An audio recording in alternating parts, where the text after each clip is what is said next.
सो भाई आपने रेडियस तो फाइंड आउट कर लिया। अब हम फाइंड आउट करते हैं perpendicular distance. Perpendicular distance that means d, ठीक है, from the centre. Perpendicular distance का फॉर्मूला आपको पता है, ax1 plus by1 plus c upon root of a square plus b square. Okay, तो यहाँ पर ये हो जाएगा 3 इंटू 2 प्लस 2 इंटू 3 और c का वैल्यू भाई यहाँ पर आएगा -12। ओके, क्लियर है। Root of a square b square. अब ये a square b square that is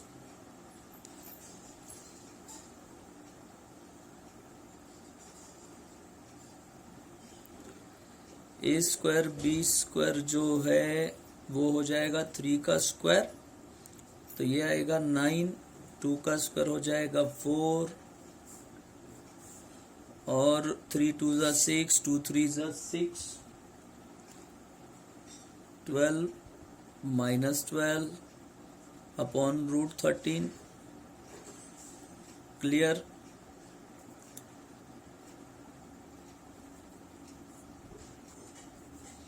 ये आएगा 0 upon root 13, 0 upon root 13 that is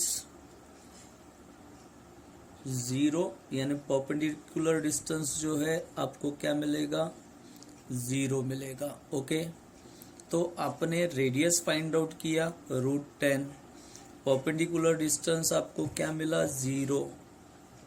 तो ये तो पॉसिबल ही नहीं है, ठीक है, क्लियर है। But it is not possible, ठीक है, but it is not possible, क्योंकि ये पॉसिबल ही नहीं है कि परपेंडिकुलर डिस्टेंस अगर आपको 0 मिलता है, ठीक है, परपेंडिकुलर डिस्टेंस अगर 0 है, रेडियस आपने फाइंड आउट कर लिया, तो रेडियस और परपेंडिकुलर डिस्टेंस में हम कंपेयर कर ही नहीं सकते। रेडियस आया इसका, ठीक है, रेडियस आया इसका किसका, √10 का, और परपेंडिकुलर डिस्टेंस अगर 0 आता है तो ऐसे कंडीशन में हम इसको कौन सा सर्कल कहेंगे, पॉइंट सर्कल। क्या कहेंगे इसको हम, पॉइंट सर्कल कहेंगे, क्योंकि परपेंडिकुलर डिस्टेंस क्या है, 0 है, ठीक है, परपेंडिकुलर डिस्टेंस 0 है, इसलिए इसको हम क्या कहेंगे, पॉइंट सर्कल कहेंगे, ठीक है। तो हमें ये चेक करना पड़ेगा, कंपैरिजन में तो ये भाई बैठ नहीं रहा है, ठीक है। तो अब हम और दूसरे, ठीक है, ट्रिक्स लगा लेते हैं। ओके, तो यहाँ पर D आया था 0। अब हम प्रैक्टिकली देखते हैं। प्रैक्टिकली अगर हमने देखा भाई, तो ये सर्कल है। अब प्रॉब्लम ये हो रही है कि यहाँ पर सर्कल का सेंटर है और परपेंडिकुलर डिस्टेंस आपका क्या आया, 0 आया। परपेंडिकुलर डिस्टेंस अगर 0 आया, ठीक है, और रेडियस अगर √10 आता है, तो ऐसे कंडीशन में radius is greater than perpendicular distance, radius is greater than perpendicular distance. Therefore 3x plus 2y equals to 12 intersect the circle, okay, clear है। दैट इज हम इसको कह सकते हैं कॉर्ड, यानी ये सर्कल का कॉर्ड है, क्लियर है। रेडियस ग्रेटर है, परपेंडिकुलर डिस्टेंस स्मॉलर है, तो ऑब्वियसली ये सर्कल को क्या करेगा, इंटरसेक्ट करेगा। बट परपेंडिकुलर डिस्टेंस 0 है, इसका मतलब ये जो लाइन है, ये लाइन किस में से पास होगा, सर्कल के सेंटर में से पास होगा, ठीक है। ये किस में से पास होगा, सर्कल के सेंटर में से पास होगा, ठीक है। अब अगर ये सर्कल के सेंटर में से पास हो रहा है तो अब हम ये डिसाइड कर सकते हैं कि ये सर्कल का डायमीटर है या नहीं, ये भी चेक कर लेंगे। ठीक है, ये सर्कल का कॉर्ड तो होगा, ठीक है, क्लियर है, ये सर्कल का क्या होगा, कॉर्ड तो होगा, लेकिन हम ये भी चेक करेंगे कि ये जो, ठीक है, ये जो सर्कल का सेंटर है ये इस इक्वेशन को सेटिस्फाई करता है या नहीं। ठीक है, क्लियर है, ये इस इक्वेशन को सेटिस्फाई करता है या नहीं, ये भी चेक कर लेंगे। ठीक है, क्लियर। अब डायमीटर का वेरिफिकेशन कर लो। तो हम सेंटर चेक करेंगे। सेंटर यहाँ पर दिया हुआ है 2,3, इक्वेशन ऑफ लाइन दिया हुआ है, ठीक है, 3x + 2y = 12। चेक कर लो तो लेफ्ट हैंड साइड देखो क्या आ रहा है, 3 × 2, 2 × 3 दैट इज 12। Okay, clear. तो यहाँ पर तो left hand side equals to क्या हो रहा है, राइट हैंड साइड हो रहा है, यानी ये जो सेंटर है ये इस लाइन को क्या कर रहा है, सेटिस्फाई कर रहा है। सेंटर इस लाइन पर है, लाइन सेंटर में से पास हो रहा है, ये प्रूव हो गया। इसका मतलब 3x + 2y = 12 is a diameter. ठीक है, is a diameter of the circle. Okay, clear है स्टूडेंट्स। तो हमारा आंसर यहाँ पर क्या आएगा, सी आंसर आएगा। ठीक है, ओके स्टूडेंट्स, क्वेश्चन नंबर 49 बहुत ही इंपॉर्टेंट क्वेश्चन है, बराबर ध्यान देना है आपने। क्वेश्चन नंबर 49 में क्या फाइंड आउट करना है, the locus of the centre of the circle, यानी सर्कल के सेंटर का लोकस, ठीक है, आपको फाइंड आउट करना है।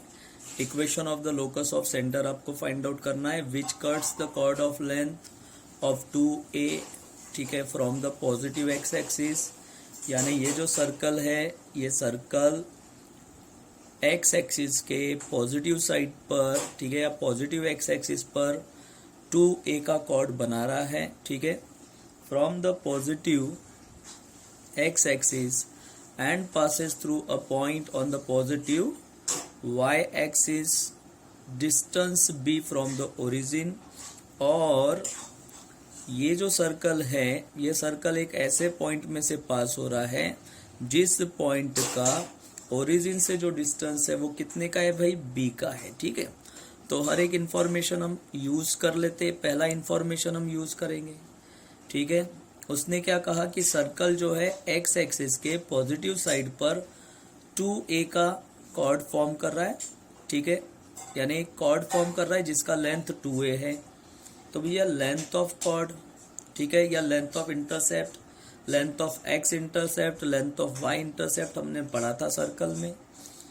तो यहाँ पर ऐसा हम कर लेते हैं कि लेंथ ऑफ एक्स इंटरसेप्ट आएगा 2√g² - c, और ये कितना दिया हुआ है, 2a दिया हुआ है। ओके, क्लियर है।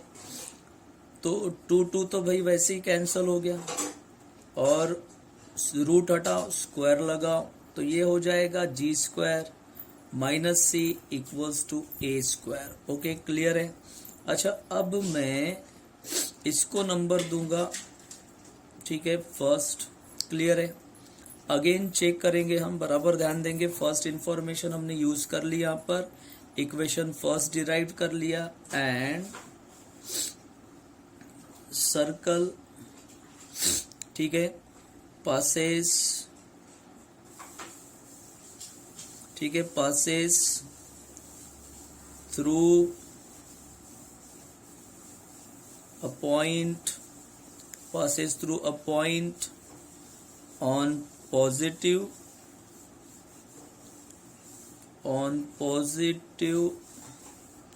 y axis distance b, that is, ठीक है, अगर मान लो सर्कल, ठीक है, एक ऐसे पॉइंट में से पास हो रहा है जो ओरिजिन से, ठीक है, जो ओरिजिन से, ठीक है, ओरिजिन से b, ठीक है, b डिस्टेंस पर है। कितने डिस्टेंस पर है? b डिस्टेंस पर है। तो ऑब्वियसली अगर ये सर्कल ओरिजिन से b डिस्टेंस पर है तो ये पॉइंट यहाँ पर आएगा, पॉइंट यहाँ पर आएगा, b यहाँ पर आएगा, और पॉइंट क्या बन जाएगा? 0,b, ठीक है। देयरफॉर सर्कल पासेस थ्रू, इसलिए सर्कल किस में से पास होगा भाई? 0,b में से पास होगा। और सर्कल अगर 0,b में से पास होता है तो सर्कल का इक्वेशन देखो क्या बनेगा? x² + y² + 2gx + 2fy + c = 0। तो सर्कल का इक्वेशन क्या बनेगा? सर्कल का इक्वेशन यहाँ पर बनेगा, ठीक है, ये जो पॉइंट 0,b है ये इस इक्वेशन को सेटिस्फाई करेगा, और ये 0,b इसको सेटिस्फाई करेगा ना। x की जगह 0, y की जगह b रखो, तो x की जगह 0 रखा तो 0, y की जगह b रखा दैट इज b², फिर x की जगह 0 रखा तो ये 0, y की जगह b रखा तो 2fb हो जाएगा, प्लस, ठीक है, प्लस यहाँ पर c की जगह c आएगा = 0। ओके, क्लियर है? तो ये इक्वेशन भाई आपको मिलेगा b², ठीक है, + 2f b + c = 0। अब हम b² को भी ट्रांसफर कर लेते हैं। b² को अगर हमने ट्रांसफर कर दिया राइट हैंड साइड पर तो ये यहाँ पर आएगा -b², इसको नंबर देंगे सेकेंड। अब मुझे क्या फाइंड आउट करना है? हमें क्या फाइंड आउट करना है? Locus of centre. तो लोकस ऑफ सेंटर अगर फाइंड आउट करना है तो सेंटर के कोऑर्डिनेट्स होने चाहिए। तो देखो, इक्वेशन फर्स्ट में g है, इक्वेशन सेकंड में f है। ओके, अगर हमें locus of centre find out करना है तो ठीक है, ये g और f मस्ट है, ये होनी चाहिए। और इक्वेशन फर्स्ट में देखो ये -c है +c है, तो equation of locus of centre find out करना है तो ऑब्वियसली इस c को, कांस्टेंट टर्म को आपको यहाँ से रिमूव करना पड़ेगा, क्योंकि हमें सेंटर का लोकस फाइंड आउट करना है, तो उसमें g और f मिलना चाहिए। तो अब हम क्या कर सकते हैं भाई? Add first and second, first और सेकंड को ऐड कर लो। अगर आपने फर्स्ट और सेकंड को ऐड कर लिया तो आपको, ठीक है, देखो क्या मिलेगा? g², ठीक है, इसमें ऐड हो जाएगा 2fb, ठीक है, क्लियर है। और +c -c तो वैसे ही कैंसिल हो गया, = a², ऐड करते समय साइन चेंज नहीं होंगे तो -b²। और equation of locus bye find out करना है तो अब आप, ठीक है, ये जो सेंटर के कोऑर्डिनेट्स है इसको आप रिप्लेस कर देंगे, ठीक है। अब देखो इसको कैसे रिप्लेस करेंगे, ध्यान देंगे। जनरली सेंटर होता है -g, -f, ठीक है। इसको इक्विवेलेंट कर दो x, y, तो ये x = हो जाएगा -g एंड y = हो जाएगा -f, दैट इज g = हो जाएगा -x एंड f = हो जाएगा -y। तो हम यहाँ पर g की जगह रखेंगे -x² + 2f की जगह रखेंगे -y। ओके, ये b एज इट इज रहेगा, a² - b², ठीक है। तो भाई ये आपको मिलेगा x² - 2by = a² - b², और भाई ये हमारा रहेगा फाइनल आंसर, और ये फाइनल आंसर हमारा आएगा C।